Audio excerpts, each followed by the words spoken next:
देशभरामध्ये 80व्या स्वातंत्र्य दिनाचा उत्साह जपानची राजधानी टोकियोमध्ये डौलाने फडकला। भारताचा तिरंगा टोकियोमधील भारतीय दूतावासाने साजरा केला स्वातंत्र्य दिन।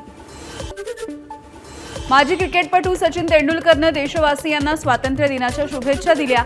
तिरंगा हातामध्ये घेतलेला फोटो एक्स वरती पोस्ट करत सचिनने देशवासियांना शुभेच्छा दिल्या।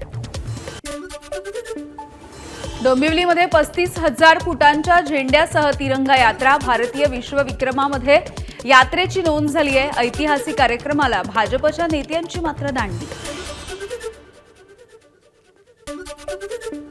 झारखंडच्या रांचीमध्ये स्वातंत्र्य दिनाच्या तिरंगा रॅलीमध्ये सहभागी होण्यापासून विद्यार्थी नेते देवेंद्रनाथ महतो यांना पोलिसांनी रोखलं।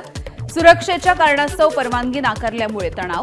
महतो यांना सदर रुग्णालयामध्ये दाखल करण्यात आलाय।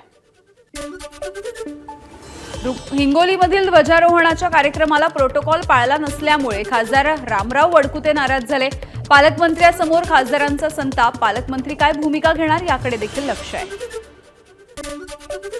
स्वातंत्र्य दिन आणि रविवारच्या सलगच्या सुट्ट्यांमुळे शेगावमध्ये भाविकांची मोठी गर्दी। संत गजानन महाराजांच्या समाधीच्या दर्शनासाठी राज्यभरातून भक्त दाखल। भक्त निवास आणि खासगी लॉजेस हाऊसफुल। एकनाथ शिंदे पुन्हा एकदा मुख्यमंत्री व्हावेत, प्रताप सरनाईक यांनी इच्छा व्यक्त केली आहे। काही दिवसांपूर्वी प्रतापराव जाधव यांनी हे वक्तव्य केलं होतं। भूमिहीन शेतमजूर महिलांना मिळणार महिला शेतकरी दाखला। कृषी मंत्री दत्तात्रय भरणे यांची परभणीमध्ये मोठी घोषणा। तर परभणी कृषी विद्यापीठामधील गैरव्यवहारामध्ये कुणालाही सोडणार नाही, भरणेंचा इशारा।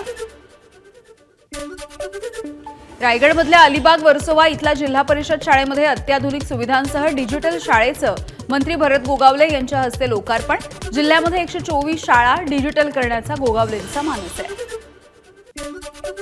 मराठा आंदोलक मनोज जरांगे यांची प्रकृती बिघडली। त्यांच्यावरती छत्रपती संभाजीनगरमधल्या गॅलेक्सी रुग्णालयामध्ये उपचार सुरू आहेत। 4 दिवस आराम करण्याचा डॉक्टरांचा सल्ला। रक्ताचे नमुने तपासणीसाठी नेण्यात आले।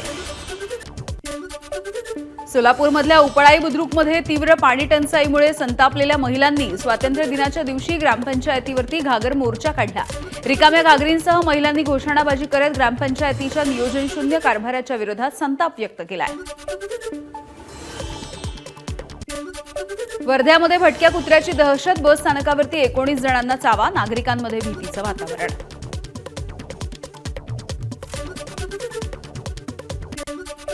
रत्नागिरीतल्या भाटिये या ठिकाणी 2 एसटी बसेसनं समोरासमोर धडक दिलेली आहे।